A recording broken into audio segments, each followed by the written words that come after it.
My name's Lora Uestъn. I'm from the UK and I work as a movement director, choreographer, and I also teach movement in various drama schools and dance conservatoires.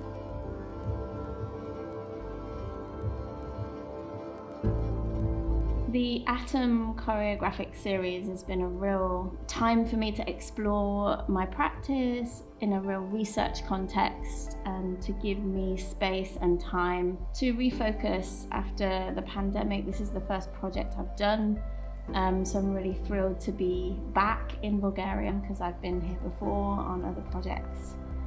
And yeah, it feels like a really safe space to try new ideas and to work in a space that's about creativity and nurturing and also education for the dancers, and it's a space where I feel really happy working in.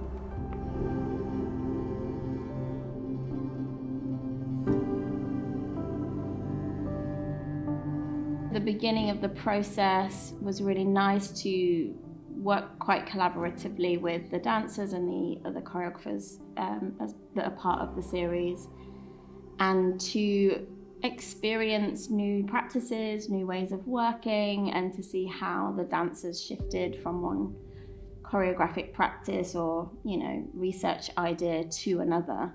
For me as a choreographer to also be in spaces with other choreographers, it's a nice way to look at practice and then reflect on your own practice and what you do and what other people are doing and what other kind of shared ideas and what are the things that people are doing differently, and to just celebrate our individuality.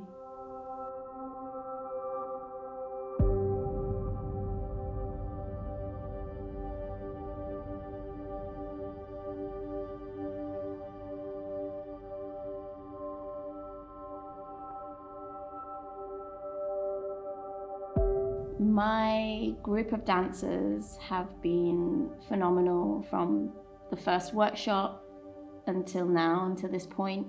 We've worked really intimately in the space. I've been pushing them to explore a very particular performance style that I'm really interested in and that's present in a lot of my other work.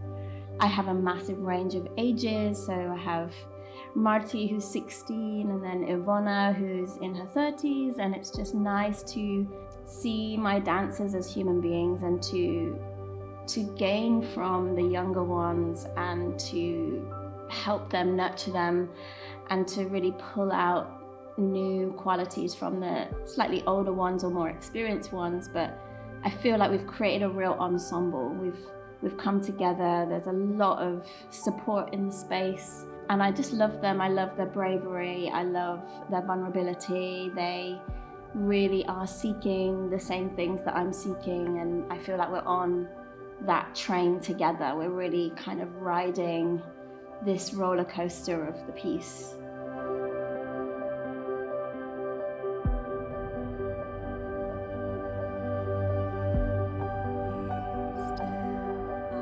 So the piece, the idea, I don't really ever make a plan. So my practice is all about who is standing in front of me. So until I've met the dancers, I cannot have an idea. My ideas come from the people that I work with. They're born out of my relationship with them and the things that they bring to the space. So I had to meet the dancers first. I had a sort of idea about some soundscapes, some music ideas that I wanted to explore, which have kind of stayed over the process. Some music choices I've let go of and some I've brought into, new pieces of music that I hadn't thought about. Until I met them, we were just talking about, day-to-day things, just chatting in the studio, and I'd been sort of questioning why I can't remember my dreams. This was one of the first early conversations we had. And sort of it turned into a bigger group discussion about dreams and what dreams represent or what dreams are. And I was sort of interested in this idea of waking up in the morning and trying to catch something that was slightly ephemeral or obscure, or waking up feeling scared but not knowing why.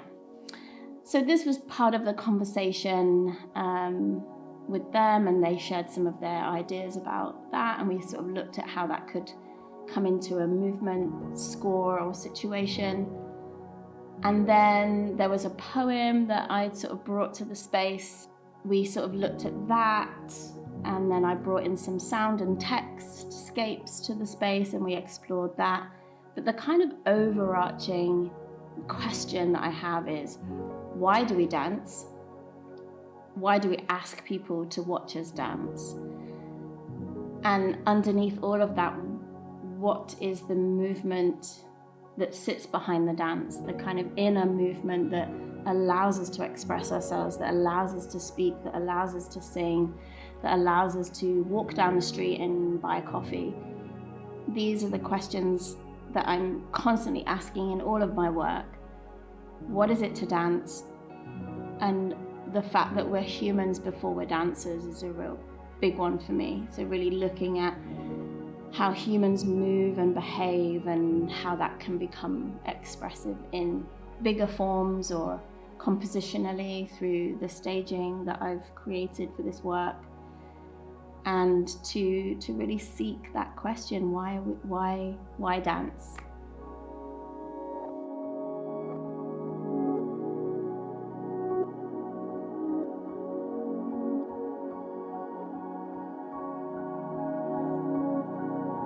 The process is exploring being alive in the present moment. We are working a lot with improvisation, so the dancers don't know necessarily what they're going to do until they do it.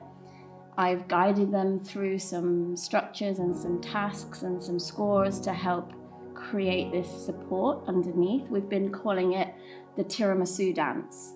So we have the biscuit layer at the bottom, and then we have the syrup soaked into the biscuits, we have the cream, we have the chocolate on top, and we've built these layers that we can, dive into or take off or go right back to the basics. And that's been a real fun and exciting time for the dancers, because it's all about being in this present space and waiting and listening and connecting as an ensemble and allowing their own artistry to come forward through my way of holding space for the dancers.